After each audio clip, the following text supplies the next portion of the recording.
Hello दोस्तों, स्वागत है आपका मेरे यूट्यूब चैनल परीक्षा प्लान में। तो कैसे हैं आप लोग? आई होप अच्छे होंगे। तो रीट के लिए ईवीएस के प्रीवियस ईयर के क्वेश्चन में सॉल्व करवा रही हूँ। इसके पहले 2 वीडियो आ चुके हैं। तो 2022 वाले पेपर में जो ईवीएस के क्वेश्चन थे उनको मैं सॉल्व करवा चुकी हूँ। 2021 वाले पेपर के भी करवा चुकी हूँ। ये जो पेपर है ये 2017 वाला है। तो इसमें जो ईवीएस के क्वेश्चन है उनको मैं सॉल्व करवाऊंगी। तो चलिए वीडियो को शुरू करते हैं। वीडियो देखने के बाद यदि आपको अच्छा लगे तो वीडियो को लाइक और शेयर कीजिएगा, और यदि आप चैनल पर नए हैं तो चैनल को सब्सक्राइब कर लीजिए। इसके अलावा लेवल 2 के लिए मैं साइंस के प्रीवियस ईयर के क्वेश्चन सॉल्व करवा रही हूँ, तो आप लोग वो वीडियो भी देख सकते हैं। तो चलिए वीडियो को शुरू करते हैं। पहला प्रश्न दिया गया है। ये जो पीडीएफ है थोड़ी धुंधली है, तो आप लोग परेशान मत होइए। मैं सभी प्रश्न पढ़ूंगी और सभी के विकल्प भी पढ़ूंगी। तो लिखा है, राजस्थान का राज्य पक्षी कौन सा है? पहला विकल्प है गोडावन, दूसरा है मोर, तीसरा है गिद्ध और चौथा है सारस। तो राजस्थान का राज्य पक्षी यानी कि राजकीय पक्षी है ग्रेट इंडियन बस्टर्ड, इसे ही गोडावन कहते हैं। तो पहला विकल्प इसमें सही हो जाएगा। ये आपको याद रखना है क्योंकि एग्जाम राजस्थान का है, तो ये प्रश्न पूछा जा सकता है। पहले भी पूछा गया है और फिर से पूछा जा सकता है। तो आपको याद रखना है कि राजस्थान का राज्य पक्षी है ग्रेट इंडियन बस्टर्ड, और इसे ही गोडावन कहते हैं। मोर जो है ये भारत का राष्ट्रीय पक्षी है। गिद्ध प्रकृति का सफाई कर्मी कहा जाता है, और सारस उत्तर प्रदेश का राजकीय पक्षी है। तो ये भी आपको साथ में याद रखना है। चलिए अगले प्रश्न पर चलते हैं।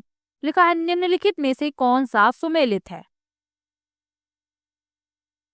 पहला लिखा है बॉम्बे नेचुरल हिस्ट्री सोसाइटी नई दिल्ली, दूसरा लिखा है भारतीय भारतीय वनस्पति सर्वेक्षण कोलकाता, तीसरा लिखा है भारतीय वन्यजीव संस्थान कोयम्बटूर, और चौथा है राष्ट्रीय वनस्पति अनुसंधान संस्थान जोधपुर। तो जो सही प्रकार से मिले हुए हैं यानी जो सही सुमेलित है उसे बताना है। तो बॉम्बे नेचुरल हिस्ट्री सोसाइटी ये मुंबई में है, नई दिल्ली में नहीं है, ये गलत हो गया। भारतीय वनस्पति सर्वेक्षण ये कोलकाता में है, तो ये बिल्कुल सही मिला हुआ है। भारतीय वन्यजीव संस्थान तो ये कहाँ पर है? तो ये देहरादून में है, कोयम्बटूर में नहीं है, ये गलत है। और राष्ट्रीय वनस्पति अनुसंधान संस्थान ये है मूल रूप से लखनऊ में, यानी उत्तर प्रदेश की जो राजधानी है वहां पर, जोधपुर में ये नहीं है, तो ये भी गलत है। तो आपको ये याद रखने हैं, ये मुंबई में है, ये सही मिला हुआ है, ये है देहरादून में, और ये लखनऊ में। तो साथ में ये भी याद रखिए, इसमें बी विकल्प इस प्रश्न का उत्तर हो जाएगा क्योंकि ये सही मिला हुआ था। चलिए अगले प्रश्न पर चलते हैं। निम्नलिखित में से नवीकरणीय ऊर्जा का स्रोत कौन सा नहीं है? पहला विकल्प है जीवाश्म ईंधन, दूसरा है जल विद्युत, तीसरा है पवन ऊर्जा, और चौथा है सौर ऊर्जा। तो नवीकरणीय ऊर्जा के स्रोत क्या होते हैं? तो नवीकरणीय संसाधन स्वाभाविक रूप से और अपेक्षाकृत कम समय में फिर से भर दिए जाते हैं, यानी कि पुनः पूर्ति हो जाते हैं। जैसे कि सौर, पवन, जल, बायोमास, भूतापी ऊर्जा, ये सभी क्या है? ये ऊर्जा के नवीकरणीय स्रोत हैं। तो इसमें पूछा गया है कि कौन सा ऊर्जा का नवीकरणीय स्रोत नहीं है? तो जीवाश्म ईंधन नवीकरणीय स्रोत नहीं है, तो पहला विकल्प इस प्रश्न का उत्तर हो जाएगा।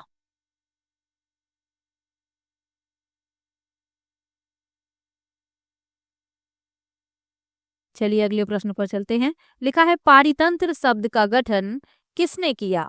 पहला है हीकल, दूसरा है हमबोल्ट, तीसरा विकल्प है टेंसले, और चौथा है ओडम। तो पारितंत्र शब्द का गठन किया टेंसले ने, सी विकल्प इसमें सही हो जाएगा।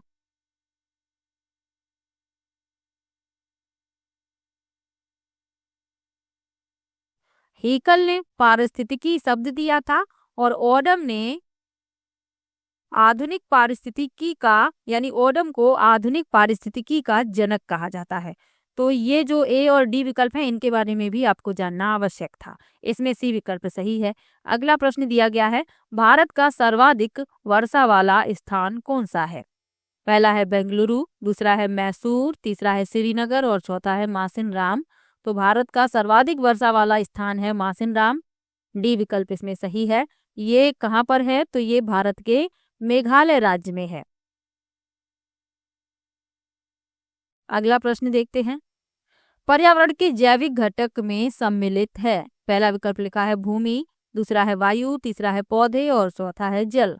तो जैविक घटक मैंने आपको बताया है कि जो प्राकृतिक रूप से पाए जाते हैं और सजीव हैं वो कहलाते हैं जैविक घटक।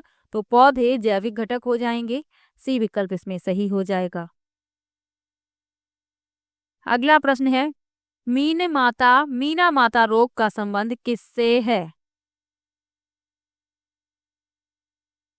पहला विकल्प दिया गया है कैडमियम प्रदूषण, दूसरा है सल्फर डाइऑक्साइड प्रदूषण, तीसरा है मरकरी प्रदूषण और चौथा है इनमें से कोई नहीं। तो मीना माता रोग जो है इसका संबंध है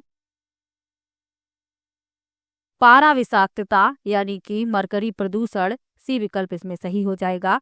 यह एक न्यूरोलॉजिकल सिंड्रोम है जो गंभीर पारा विषाक्तता के कारण होता है और पहली बार यह रोग 1956 में जापान में खोजा गया था। तो ये भी आपको साथ में याद रखना है। तो सी विकल्प इसमें सही हो जाएगा। अगला प्रश्न दिया गया है, निम्नलिखित में से अप्रक्षेपित शिक्षण सामग्री कौन सी है? पहला है फिल्म स्ट्रिप, दूसरा है चार्ट, तीसरा है चित्र विस्तारक यंत्र और चौथा है स्लाइड।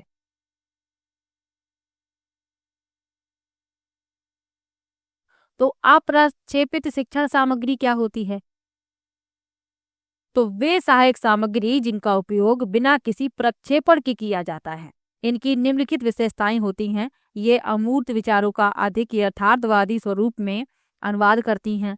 वे निर्देश को मौखिक प्रतिनिधित्व से अधिक मूर्त स्तर तक ले जाने की अनुमति देती हैं। इनके उदाहरण क्या हैं? चार्ट है, डायग्राम है, पोस्टर है, फ्लैश कार्ड है। ये सभी क्या है? ये अप्रक्षेपित शिक्षण सामग्री है। तो इसमें बी विकल्प सही हो जाएगा, चार्ट। चलिए अगले प्रश्न पर चलते हैं। निम्नलिखित में से कौन सी गतिविधि पर्यावरण संरक्षण से संबंधित नहीं है? पहला है वनोन्मूलन, दूसरा है प्राकृतिक संसाधनों का संरक्षण, तीसरा है बृहद पौधरोपण और चौथा है जलाशयों की सफाई। तो इसमें पूछा गया है कि कौन सी गतिविधि पर्यावरण संरक्षण से संबंधित नहीं है? तो वनोन्मूलन। वनोन्मूलन का अर्थ क्या है? वनों का नष्ट होना। तो ये पर्यावरण संरक्षण से संबंधित नहीं है, बाकी तीनों पर्यावरण संरक्षण से संबंधित हैं। तो ए विकल्प इस प्रश्न का उत्तर हो जाएगा। अगला प्रश्न दिया गया है, पर्यावरण शिक्षा में सामूहिक चर्चा से संबंधित शिक्षण विधि कौन सी है? पहला है भूमिका निर्वाह, दूसरा है व्याख्यान, तीसरा है वर्णन और चौथा है विचार गोष्ठी। तो इसमें पूछा गया है सामूहिक चर्चा से संबंधित, तो विचार गोष्ठी, डी विकल्प इसमें सही हो जाएगा। यह विचार गोष्ठी क्या होती है? तो यह एक शैक्षणिक व्यवस्था में एक औपचारिक सभा है जहां प्रतिभागी अपने क्षेत्रों के विशेषज्ञ होते हैं। ये विशेषज्ञ चर्चा के चुने हुए विषय पर अपनी राय या दृष्टिकोण प्रस्तुत करते हैं। तो यही होती है विचार गोष्ठी, डी विकल्प इसमें सही हो जाएगा। अगला प्रश्न दिया गया है, सतत एवं व्यापक मूल्यांकन का मुख्य उद्देश्य है। पहला है विद्यालय में उपस्थिति के समय बालक के प्रत्येक पहलू का मूल्यांकन करना, दूसरा है विद्यालय में उपस्थिति के समय बालक की रुचि का मूल्यांकन करना, तीसरा है विद्यालय में उपस्थिति के समय बालक के ज्ञान एवं बोध का मूल्यांकन करना और चौथा है विद्यालय में उपस्थिति के समय बालक के कौशलों का मूल्यांकन करना। तो सतत और व्यापक मूल्यांकन का जो उद्देश्य है वह है कि विद्यालय में उपस्थिति के समय बालक के प्रत्येक पहलू का मूल्यांकन करना। ए विकल्प इसमें सही हो जाएगा। अगला प्रश्न दिया गया है, IEEP का पूर्ण रूप है। पहला विकल्प है इंटरनेशनल एनवायरमेंटल एजुकेशन प्रोजेक्ट, दूसरा है इंटरनेशनल एनवायरमेंटल एजुकेशन प्रोग्राम, तीसरा है इंडियन एनवायरमेंटल एजुकेशन प्रोजेक्ट और चौथा है इंडियन एनवायरमेंटल एजुकेशन प्रोग्राम। तो IEEP का पूर्ण रूप है international environmental education programme, B विकल्प इसमें सही हो जाएगा, यानी कि अंतरराष्ट्रीय पर्यावरण शिक्षा कार्यक्रम, बी विकल्प इसमें सही है। तो अंतरराष्ट्रीय पर्यावरण शिक्षा कार्यक्रम IEEP ये 1975 में अस्तित्व में आया था। चलिए अगले प्रश्न पर चलते हैं। पर्यावरण अध्ययन शिक्षण के दौरान विद्यार्थियों की शैक्षिक उपलब्धियों को देखने के लिए निम्नलिखित में से किस आकलन सूचक का प्रयोग नहीं किया जाना चाहिए? पहला है अवलोकन करना, दूसरा है चर्चा करना, तीसरा है प्रयोग करना और चौथा है उपचारात्मक शिक्षण। तो इसमें पूछा गया है कि पर्यावरण अध्ययन शिक्षण के दौरान विद्यार्थियों की शैक्षिक उपलब्धियों को देखने के लिए किस आकलन सूचक का प्रयोग नहीं करना चाहिए? तो उपचारात्मक शिक्षण, डी विकल्प इसमें सही हो जाएगा। उपचारात्मक जो शिक्षण होता है, यह एक शिक्षण पद्धति है जिसका उपयोग पिछले पाठों के कमजोर भाग को पढ़ाने या उन विशिष्ट छात्रों को पढ़ाने के लिए किया जाता है जिन्हें उन भागों में समस्याएं हैं। यानी कि किसी परेशानी या समस्या का निदान करने के लिए उपचारात्मक शिक्षण पद्धति का प्रयोग किया जाता है। तो इसीलिए इसमें डी विकल्प सही होगा, क्योंकि इसमें पूछा गया है कि आकलन सूचक का प्रयोग नहीं करना चाहिए। तो इसीलिए डी विकल्प इसमें सही है। अगला प्रश्न देखते हैं। अगला प्रश्न दिया गया है, निम्नलिखित में से कौन सी विशेषता अच्छे शिक्षण की नहीं है? पहला है अच्छा शिक्षण क्रिया आधारित होता है, अच्छा शिक्षण लोकतांत्रिक होता है, अच्छा शिक्षण मूल आधारित नहीं होता और चौथा है अच्छा शिक्षण सुव्यवस्थित निश्चित उद्देश्य युक्त होता है। तो अच्छे शिक्षण की विशेषता नहीं है, यानी कि जो विशेषता अच्छे शिक्षण की नहीं है वह बतानी है। तो अच्छा शिक्षण मूल आधारित नहीं होता, ये अच्छे शिक्षण की विशेषता नहीं है, तो यही इस प्रश्न का उत्तर हो जाएगा। बाकी तीनों लिखी हुई हैं, ये अच्छे शिक्षण की विशेषता है। चलिए अगले प्रश्न पर चलते हैं। निम्नलिखित में से कौन सा विकल्प पर्यावरण अध्ययन की विषय वस्तु में सम्मिलित नहीं किया जाता? पहला है वन संरक्षण, दूसरा है राजनीतिक संरक्षण, तीसरा है जल संरक्षण और चौथा है मृदा संरक्षण। तो पर्यावरण अध्ययन की विषय वस्तु में राजनीतिक संरक्षण को शामिल नहीं किया जाता है, बी विकल्प इस प्रश्न का उत्तर हो जाएगा। बाकी तीनों तो शामिल किए जाते हैं, आप लोगों को पता ही है।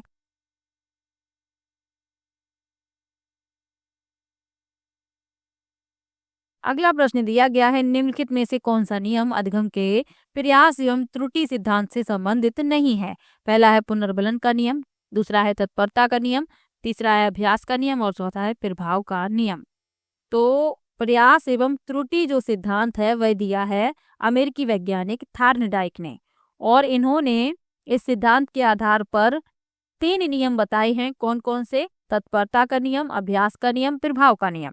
लेकिन पुनर्बलन का नियम इसमें नहीं आता है, तो यही इस प्रश्न का उत्तर हो जाएगा, क्योंकि पूछा गया है कि सिद्धांत से संबंधित नहीं है, तो पुनर्बलन का नियम इससे संबंधित नहीं है। ए विकल्प इस प्रश्न का उत्तर होगा। चलिए अगले प्रश्न पर चलते हैं। लिखा है, भारत में बाल श्रम को प्रतिबंधित करने के लिए बाल श्रम निषेध एवं विनियमन अधिनियम किस वर्ष में पारित किया गया? पहला विकल्प है 1938, दूसरा है 1988, तीसरा है 1986 और चौथा है 2017। तो बाल श्रम अधिनियम 1986 में श्रम और रोजगार मंत्रालय द्वारा पारित किया गया था, तो सी विकल्प इसमें सही हो जाएगा, 1986।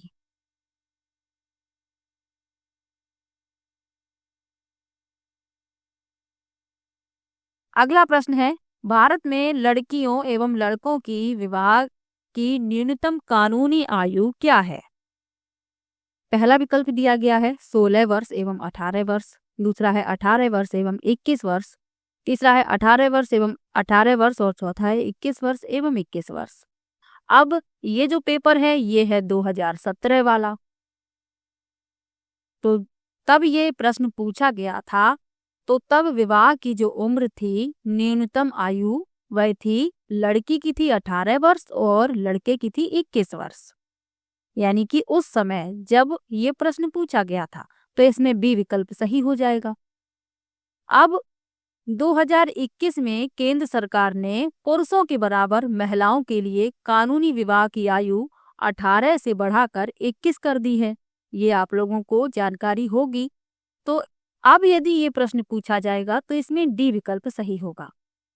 यदि ये प्रश्न अब पूछ लिया जाए तो इसमें 21 वर्ष एवं 21 वर्ष सही होगा, और ये पेपर पुराना है तो इस पुराने पेपर में बी विकल्प सही था। दोनों ही बातें आपको याद रखनी है, और ये प्रश्न यदि अब पूछा जाएगा तो इसमें डी विकल्प सही होगा। दोनों ही बातें याद रखनी है आपको। चलिए अगले प्रश्न पर चलते हैं। ये पुराना पेपर है तो इसमें भी विकल्प सही था। अगला प्रश्न दिया गया है, राजस्थान की वस्त्र नगरी का क्या नाम है? पहला विकल्प है उदयपुर, दूसरा विकल्प है अजमेर, तीसरा है सीकर और चौथा है भीलवाड़ा। तो राजस्थान की वस्त्र नगरी है भीलवाड़ा, डी विकल्प इसमें सही हो जाएगा। जयपुर को पिंक सिटी कहा जाता है, उदयपुर को झीलों का शहर कहा जाता है, पूर्व का वेनिस कहा जाता है और व्हाइट सिटी कहा जाता है। इसके अलावा जो बीकानेर है उसे कैमल सिटी कहा जाता है, जोधपुर को नीली नगरी यानी ब्लू सिटी कहा जाता है, सन सिटी भी कहा जाता है। तो ये सब आपको याद रखना है। और जो भीलवाड़ा है इसे टेक्सटाइल सिटी भी कहा जाता है और राजस्थान का मैनचेस्टर कहा जाता है और ये प्रश्न पूछा भी गया है। तो आपको ये सब साथ में याद रखना है। चलिए अगले प्रश्न पर चलते हैं। लिखा है, नशीली दवाओं की लत को नियंत्रित करने हेतु आमतौर पर प्रयुक्त की जाने वाली औषधि का नाम क्या है? पहला विकल्प है फॉलिक अम्ल, दूसरा है कोकीन, तीसरा है एस्कॉर्बिक अम्ल और चौथा है पैथिडीन।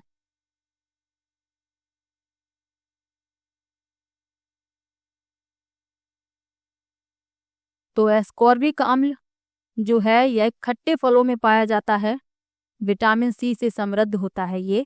तो नशीली दवाओं की लत को नियंत्रित करने हेतु आमतौर पर एस्कॉर्बिक अम्ल का प्रयोग किया जाता है, सी विकल्प इस प्रश्न में सही हो जाएगा।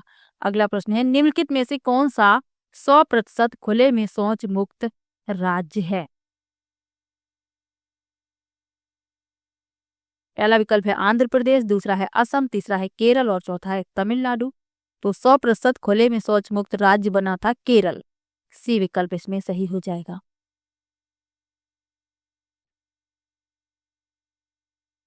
अगला प्रश्न है, राजस्थान के राज्यसभा सांसदों की कुल संख्या है?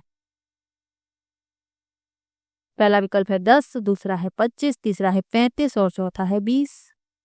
तो राजस्थान के राज्यसभा सांसदों की कुल संख्या है 10, पहला विकल्प इसमें सही हो जाएगा।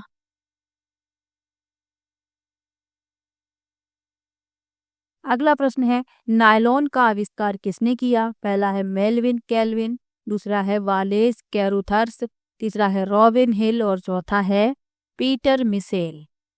तो नायलॉन का आविष्कार किया वालेस कैरुथर्स, बी विकल्प इसमें सही हो जाएगा। नायलॉन जो है एक कृत्रिम फाइबर है और इसकी खोज वालेस कैरुथर्स ने की थी। यह पॉलियामाइड्स नामक रसायनों से निर्मित होता है। नायलॉन एक रेशमी सामग्री बनाता है जिसे पहले टूथब्रश में इस्तेमाल किया गया था। तो साथ में आपको इतनी जानकारी आवश्यक है। चलिए अगले प्रश्न पर चलते हैं। ये जो विकल्प लिखे हुए हैं इनके बारे में भी जान लीजिए।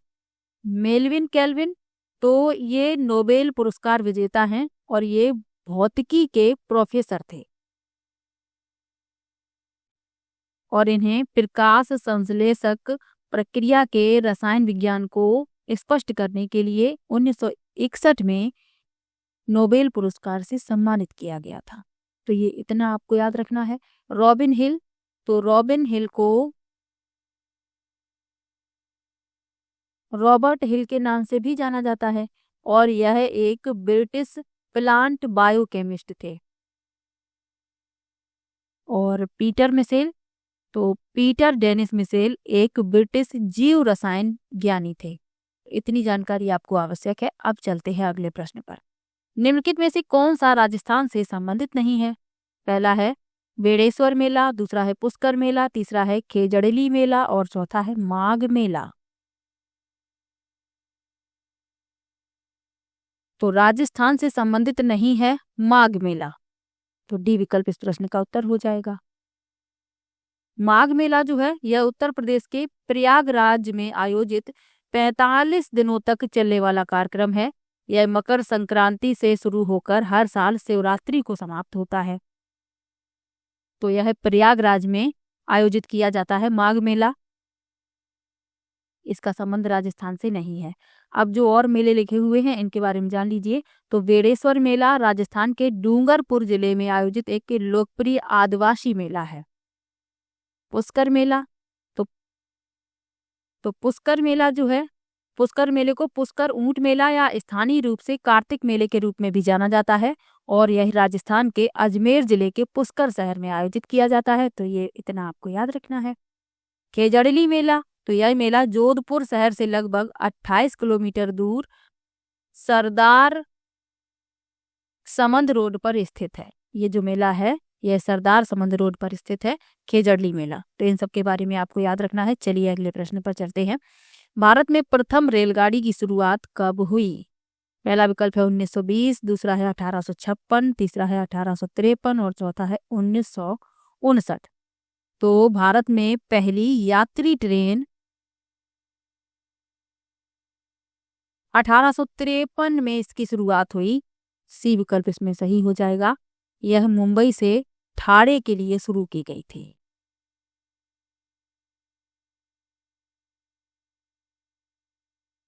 अगला प्रश्न है पिसीकल्चर क्या है? पहला विकल्प है मधुमक्खी पालन, दूसरा है मछली पालन, तीसरा है मुर्गी पालन और चौथा है उपर्युक्त में से कोई नहीं। तो पिसीकल्चर होता है मछली पालन या इसे ही मत्स्य पालन भी कहते हैं। तो बी विकल्प इसमें सही हो जाएगा। मधुमक्खी पालन को एपीकल्चर कहते हैं और जो मुर्गी पालन होता है इसे पोल्ट्री फार्मिंग कहते हैं। तो ये भी आपको याद रखना है।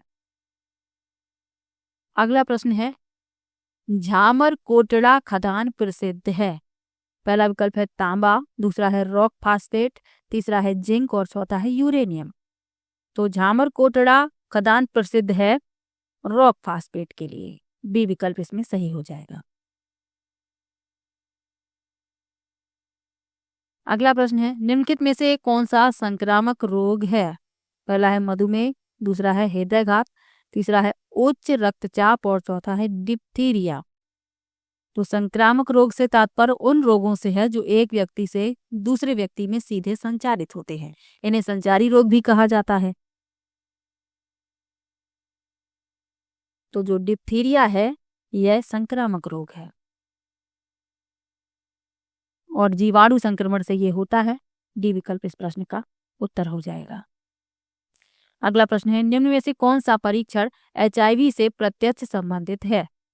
पहला है विडाल, दूसरा है एमपी, तीसरा है ईएसआर और चौथा है एलिसा। तो एचआईवी से प्रत्यक्ष संबंधित है एलिसा परीक्षण। डी विकल्प इसमें सही हो जाएगा।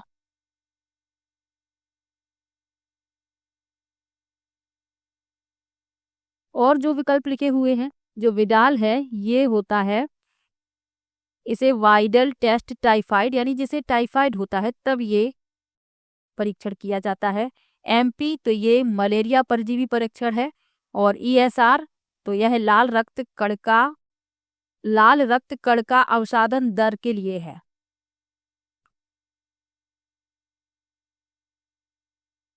अगला प्रश्न है भारत में पल्स पोलियो टीकाकरण कार्यक्रम कब आरंभ किया गया? पहला है 1985, दूसरा है 2005, तीसरा है 1995 और चौथा है 1990। तो भारत में पल्स पोलियो टीकाकरण कार्यक्रम आरंभ किया गया 1995 में। सी विकल्प इसमें सही हो जाएगा।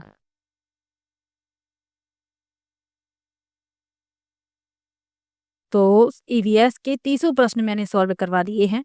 किसी भी प्रश्न में आपको डाउट हो आप कमेंट बॉक्स में जरूर लिखिएगा और इसके पहले वाली वीडियो यदि आपने नहीं देखी है तो देख लीजिए। इस वीडियो के डिस्क्रिप्शन में मैंने उन वीडियो का लिंक दे दिया है। तो चलिए मिलते हैं नेक्स्ट वीडियो में, तब तक के लिए बाय बाय।